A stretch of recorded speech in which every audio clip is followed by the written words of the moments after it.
Nikola Tesla का ये device आपके बिजली के बिल को हमेशा के लिए फ्री कर सकता था। टेस्ला का सपना था कि बिजली को बिना तारों के दुनिया के हर कोने तक पहुंचाया जाए, ठीक वैसे ही जैसे आज रेडियो वेव्स और वाईफाई सिग्नल्स काम करते हैं। उनका मानना था कि पृथ्वी की एक प्राकृतिक फ्रीक्वेंसी है जिससे ऊंचे टावर के जरिए इलेक्ट्रिसिटी को फ्लो कराया जा सकता है। जहाँ इलेक्ट्रिसिटी की एक एटमॉस्फेरिक लेयर पूरी दुनिया में वायरलेस तरीके से फैली होती और कोई भी अपने घर पर लगे इसके रिसीवर एंटीना के थ्रू अपने घर में बिजली वायरलेस तरीके से रिसीव करके प्रयोग कर सकेगा।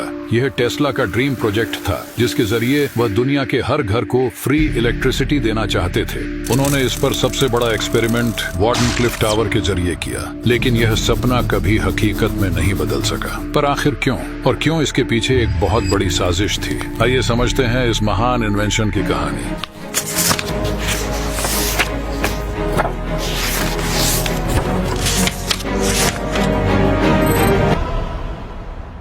कहानी की शुरुआत होती है 1901 में, जब टेस्ला ने अमेरिका के लॉन्ग आइलैंड में एक विशाल टावर बनाया जिसे वार्डनक्लिफ टावर कहा गया। उनका मानना था कि अगर इलेक्ट्रिसिटी को पृथ्वी की प्राकृतिक फ्रीक्वेंसी पर डालकर एम्पलीफाई किया जाए तो इसे बिना तारों के पूरी दुनिया में फैलाया जा सकता है। उनकी कल्पना के मुताबिक यह टावर एक तरह का पावर स्टेशन होता जो बिजली को एटमॉस्फेरिक कंडक्टिविटी लेयर के जरिए दुनिया के हर कोने तक पहुंचा सकता था। उनके इस आइडिया का एक आधार यह भी था कि पृथ्वी की एक ऊपरी लेयर जिसे आयनोस्फेयर कहा जाता है वह इलेक्ट्रिसिटी के लिए उच्च क्षमता वाली कंडक्टर की तरह काम कर सकती है। टेस्ला ने यह भी साबित किया था कि बिजली को दूर तक भेजना संभव है। उन्होंने अपने प्रयोगों में 200 बल्ब बिना किसी तार के जलाए और यहाँ तक कि उनके हाथ में मौजूद बल्ब भी बिना किसी कनेक्शन के रोशनी दे रहा था। लेकिन सवाल यह था कि अगर वायरलेस एनर्जी ट्रांसफर हो सकता है तो इंसानों को करंट क्यों नहीं लगेगा? टेस्ला ने इसका भी हल निकाल लिया था। उन्होंने हाई फ्रीक्वेंसी इलेक्ट्रॉन्स का उपयोग किया जो शरीर की ऊपरी सतह से गुजरते हुए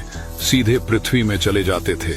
इसे स्किन इफेक्ट कहा जाता है, जिससे इंसानों को नुकसान नहीं होता। उनका मानना था कि यह टेक्नोलॉजी इतनी क्रांतिकारी होगी कि दुनिया में युद्ध खत्म हो सकते हैं और इंसान विज्ञान में तेजी से आगे बढ़ सकता है। लेकिन कुछ लोगों को उनका यह डिवाइस खास पसंद नहीं आया। टेस्ला को अपने इस प्रोजेक्ट के लिए बड़ी फंडिंग की जरूरत थी। शुरुआत में उन्हें कुछ इन्वेस्टर्स मिले जैसे जैकब एस्टर और जॉर्ज वेस्टिंगहाउस, लेकिन यह रकम इस मेगा प्रोजेक्ट के लिए पर्याप्त नहीं थी। फिर जेपी मॉर्गन, जो उस समय अमेरिका के सबसे बड़े बैंकरों में से एक थे, उन्होंने टेस्ला के इस प्रोजेक्ट में दिलचस्पी दिखाई और फंड देने की बात कही। लेकिन ये उसकी एक बड़ी चाल थी टेस्ला के इस क्रांतिकारी प्रोजेक्ट को बंद करने की, क्योंकि जब जेपी मॉर्गन को समझ में आया कि टेस्ला की वायरलेस एनर्जी टेक्नोलॉजी बिजली की तारों और पावर ग्रिड्स को पूरी तरह खत्म कर देगी, तो उसने इस प्रोजेक्ट को धीरे धीरे खत्म करने की साजिश रचनी शुरू कर दी। 1901 में जेपी मॉर्गन ने टेस्ला को इस प्रोजेक्ट के लिए $1.5 लाख यानी आज के हिसाब से लगभग $5 मिलियन दिए,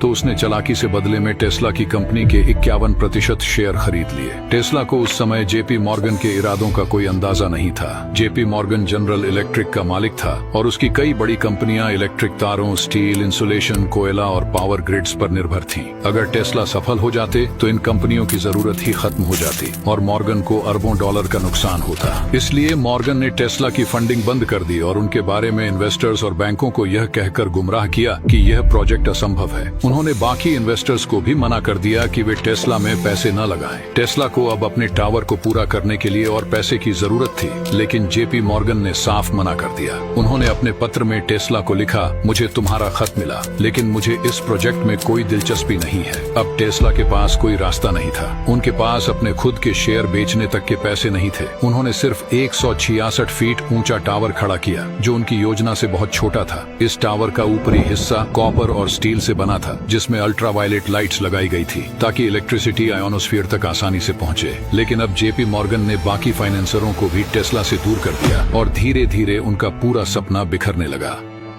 फिर भी उन्होंने एक आखिरी कोशिश की। 14 जुलाई 1903 को टेस्ला ने अपने टावर को रात में चालू कर दिया और पूरे लॉन्ग आइलैंड के आसमान में तेज बिजली चमकने लगी। यह रोशनी कई दिनों तक हर रात दिखाई देती रही। किसी को समझ नहीं आया कि टेस्ला आखिर क्या साबित करना चाहते थे, लेकिन शायद यह उनकी इस तकनीक को दुनिया के सामने लाने की आखिरी कोशिश थी। परंतु पैसों की कमी के कारण उन्हें 1906 में यह प्रोजेक्ट बंद करना पड़ा। 1911 में टेस्ला को अपनी पूरी रिसर्च लैब गिरवी रखनी पड़ी, लेकिन कोई लाभ नहीं नहीं हुआ। धीरे धीरे उनकी मानसिक स्थिति बिगड़ने लगी। 1912 तक उन्हें ओसीडी जैसी समस्याएं होने लगी। वे हर चीज को अत्यधिक स्वच्छ रखने लगे, बार बार हाथ धोते, खाने के लिए 18 नैपकिन रखते और कई बार उन्हें अनजान आवाजें सुनाई देने लगती। 1934 में उन्होंने डेथ रे बीम नामक एक तकनीक पर काम करना शुरू किया, जिससे एक साथ 10,000 हवाई जहाजों को नष्ट किया जा सकता था। उन्होंने इसे कई देशों को बेचने की कोशिश की, लेकिन कोई सरकार इसमें दिलचस्पी नहीं ले रही थी। फिर 1943 में एक दिन टेस्ला की न्यूयॉर्क के एक होटल में अचानक मृत्यु हो गई। लेकिन इससे भी अधिक चौंकाने वाली बात यह थी कि अमेरिकी सरकार और CIA ने उनकी सभी शोध सामग्रियों, दस्तावेजों और नोट्स को जब्त कर लिया। इन दस्तावेजों में उनके वायरलेस ऊर्जा संचार और कई अन्य क्रांतिकारी आविष्कारों की जानकारियां थीं।